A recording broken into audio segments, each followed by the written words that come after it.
Fountainhead is the Bible of architecture, and I did read it when I was in class 12. So it thrilled me. Just the thought about creating spaces that people will cohabit and live in and they will use sounded so interesting and so sort of exciting. And I think that was the moment where I said that, hey, you know what, let me give this a shot, and it worked.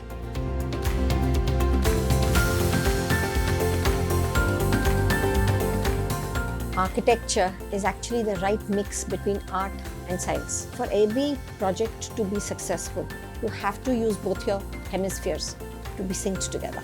So the aesthetics are driven by the right side of the brain, and the left side of the brain takes care of the logical and the more practical part. Now, I actually consider myself quite balanced, and whenever I'm working on a project, both the right and the left side brains work in sync. However, in all my projects, greenery, natural light, spaces which are sort of well illuminated, use of natural materials is always a priority.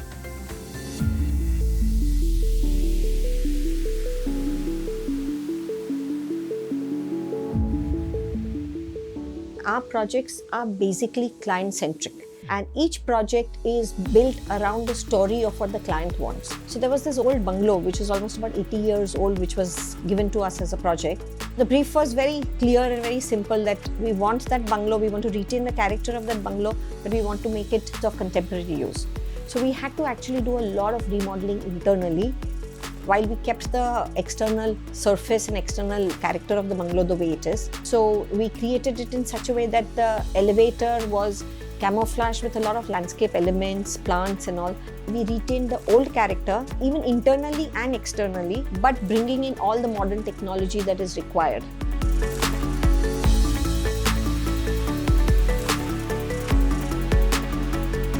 The other project that I would really like to talk about is another old restoration that I had done for a particular club in Kolkata, which is again almost more than 100 years old. So they named it Bar 1, and then we brought in again the old world charm, but we brought in contemporary vibes to it. So there's a mix of all the Yugo lights, which are very contemporary, but the old world Chesterfield sofas, it had a contemporary twist to it, a modern twist to it. So these are two projects which we have done in the past a year and a half that are very close to my heart.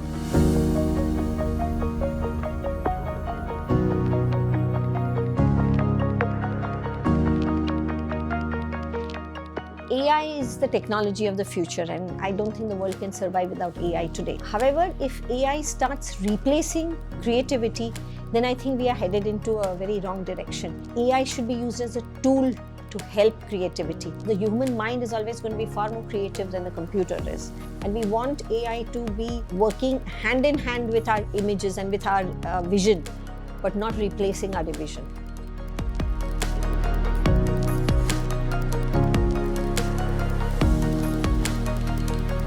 So I think architecture in India is at a very exciting phase. 20 years ago in the 1980s and early 90s, we were seeing cookie cutter kind of buildings which were quite typical. But now if you look around anywhere in the country, we are seeing very exciting projects by senior architects, by junior architects, by the young people. The horizon has broadened. I would just advise them that think sensibly and act sustainably, because that is the key word for the future.